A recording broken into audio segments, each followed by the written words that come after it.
முகம்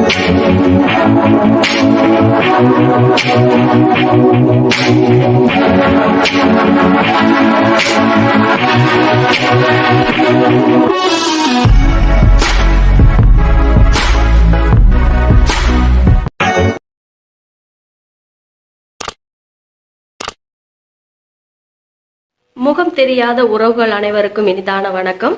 நேற்றைய பொழுதை போல் இன்றைய பொழுதும் இனிதான பொழுதாக அமைய வல்ல இறைவனை பிரார்த்தித்துக் கொண்டு இன்றைய என் சமையலறைக்கு செல்வோம்.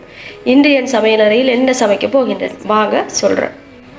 அதாவது ரவா ஒம்லெட் ஒன்று செய்து காட்ட போகிறேன். சூப்பராக நான் எப்படி எந்த மெத்தடில் ரவா ஒம்லெட் செய்ய போகிறேன்னு நான் உங்களுக்கு காட்ட போகிறேன்.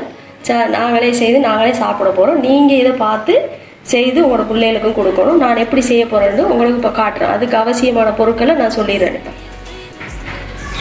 ரவமா ஒரு 200 கிராம் மாதிரி எடுத்து தண்ணி அதே அளவு கப் கொண்டு எடுத்து ஒரு 10 நிமிஷத்துக்கு முதல் ஊற வச்சிருக்கேன். 2 முட்டை, துண்டு மிளகாய் 1 கரண்டி, உப்பு தேவைக்கேற்ப, பேக்கிங் சோடா சிறிதளவு, தேங்காய் உடைத்த நீர் 1 கோப்பை, மாசி 1 கரண்டி, தேங்காய் பூ 1 கோப்பை, எண்ணெய் தேவையான அளவு. இப்போ காட்டிய பொருட்கள் எல்லாம் உங்களுக்கு மறுபடியும் காட்டுறேன். மனசில் பார்த்து பதியம் செய்து கொள்ளுங்க. வீடியோவுக்கு கீழேயும் பதிவிடுவேன், பார்த்துக்கொள்ளுங்க. அடுத்தது தண்ணியும் 1 கப்பும் எடுத்துருக்கேன். இப்போ நாம் மிக்சிக்கு போட்டு அதை அரைச்சி எடுக்க போகிறேன் நான். சரியா? வார்த்தைகள் அப்படி இப்படின்னு பிழையானா மன்னிச்சு கொள்ளுங்க. அப்படித்தான் எனக்கு பதட்டத்தில் வார்த்தைகள் பிழையாகும். மறுபடியும் ஒரு மன்னிப்பு கேட்டுறேன். இப்போ அடுத்தது என்ன செய்ய போகிறோன்னு காட்டுறேன் வாங்க. இப்போ என்ன செய்ய போகிறோம், இந்த ரவமா இலக வச்ச ரவமாவை எடுத்து இந்த இதுக்குள்ளே போட போகிறேன். இதுக்குள்ளே போட்டு இதுக்குள்ளேயே தேங்காய் பூ உப்பு எல்லாம் சேர்த்து அடித்து எடுக்க போகிறேன். ரவமா இதுக்கு போட்டேன். இப்போ நாங்கள் என்ன செய்ய போகிறோம், வந்து தேங்காய் பூவையும் இதுக்குள்ளே போடுவோம். போட்டு அடுத்தது இந்த தேங்காய் உடைத்த நீர் இதையும் இதுக்குள்ளே போட்டுருவேன். அடுத்தது உப்பு சிறிதளவு நல்லா 2-3 தரம் அரைச்சி எடுத்துட்டு காட்டுறேன் உங்களுக்கு. இப்போ பாருங்கள் எப்படி இருக்கேன்னு வடிவாக தண்ணி வந்து கொஞ்சம் இந்த கப்பில் ஒன்று தான் தண்ணி ஊற்றினேன். அதுக்கு அடுத்தது இன்னொரு கப் தண்ணி வந்து தேங்காய் உடைத்த நீர். இப்போ பாருங்கள் எப்படி இருக்கேன்னு. இதுக்கு இப்போ நாங்கள் என்ன செய்வோம், இந்த பேக்கிங் பவுடர் கொஞ்சம் போடுவோம். போட்டால் நல்லா இருக்கும். அணக்க போட தேவையில்லை. இதை இப்போ நல்லா கிளறி வச்சு போட்டு அடுத்தது ஒம்லெட்டுக்கு நாம் முட்டை என்ன செய்வோம்னு பார்ப்போம். அடுத்தது வந்து இப்போ முட்டை 2 உடைச்சி போட்டிருக்கேன். சிறிதளவு உப்பு போட்டுருவோம். அடுத்தது இந்த மிளகாய் தூள், அதாவது துண்டு மிளகாய். அடுத்தது இந்த மாசி போட்டு நல்லா மிக்ஸ் பண்ணி விடுவோம். மிக்ஸ் பண்ணி போட்டு இனி ஒம்லெட்டை போட்டு எடுக்கிறது தான் நம்ம சரி. நல்லா அடித்து கொள்ளணும். கணக்கு உப்பு போடக்கூடாது. மாசி இல்லைண்டாலும் பரவாயில்லை, நீங்கள் சும்மா இதை போடலாம். மரக்கறியும் போட்டு செய்யலாம். தச்சமே இருக்கிறத வச்சு நான் சமாளிக்கிறேன். இப்படியே எடுத்து இப்போ பாருங்க, அங்கே மாவை நான் வடிவாக எடுத்து வச்சு போட்டு இங்கெல்லாம் ஒம்லெட்டுக்கு தயாராகிறேன். அடுத்தது வந்து ஒம்லெட் எப்படி செய்கிறேன்னு பார்ப்போம். வடிவான சூப்பரான சாப்பாடு கட்டாயம் நீங்கள் செய்ய போகிறேன். நான் காரமாக தேவைன்றதுக்காக நான் காரமாக செய்கிறேன். நல்லா இருக்கும். நல்லா சூப்பராக பாருங்கள் எப்படி இருக்கேன். நல்லா மிக்ஸ் பண்ணி நல்லா அடித்து விடணும் நுர வர வரைக்கும். இப்போ அடுப்பு ஒன்று செய்து போட்டு இந்த மேலே வச்சு எண்ணெய் சிறிதளவு போட்டு நாம் எப்படி செய்ய போகிறோம்னு பாருங்கள். ஒயில் சிறிதளவு போட்டுரும். கணக்கு தேவையில்லை, கொஞ்சம் லைட்டாக போட்டால் போதும். இப்போ வந்து அடுப்பை குறைச்சிட்டேன். இப்போ 2 கிரண்டி இதில் விடுவோம்.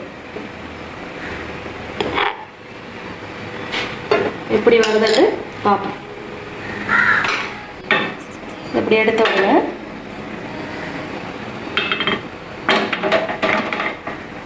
இதாக்கி போட்டு அடுப்பு குறைச்சி தான் நெருக்கி இப்போ லைட்டாக அந்த மாதிரி வரும்போது நீங்கள் இதுக்குள்ளே போடணும். லைட்டாக அப்படி காஞ்சி வரும்போது காயட்டும். கொஞ்சம் காயும் போது இந்த முட்டையை லைட்டாக இருக்க கணக்க போட தேவையில்லை.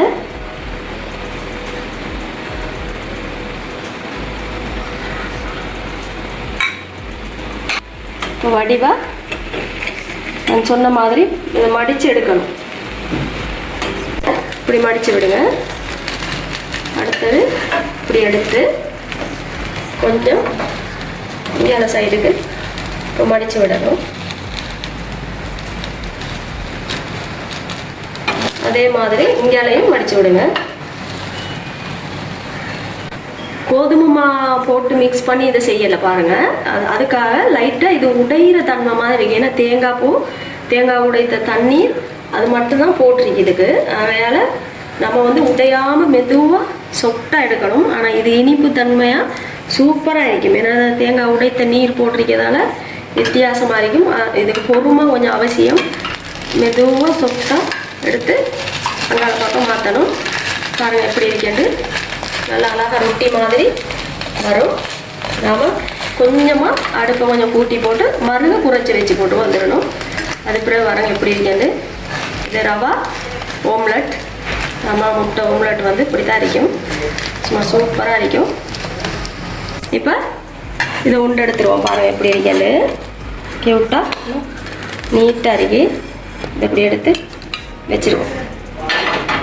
அடுத்தது இன்னொரு சொட்டு எண்ணெய் விடுவோம்.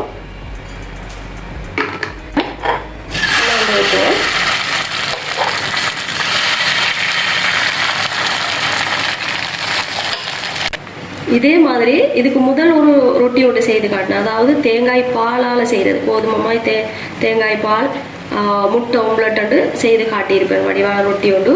அதே மாதிரி வந்து இது வந்து ரவா மாவை வச்சு செய்கிறது. இப்போ நாம் இதுக்கு கொஞ்சம் இதை போடுவோம். கணக்க போட தேவையில்லை, லைட்டாக போடுவேன்.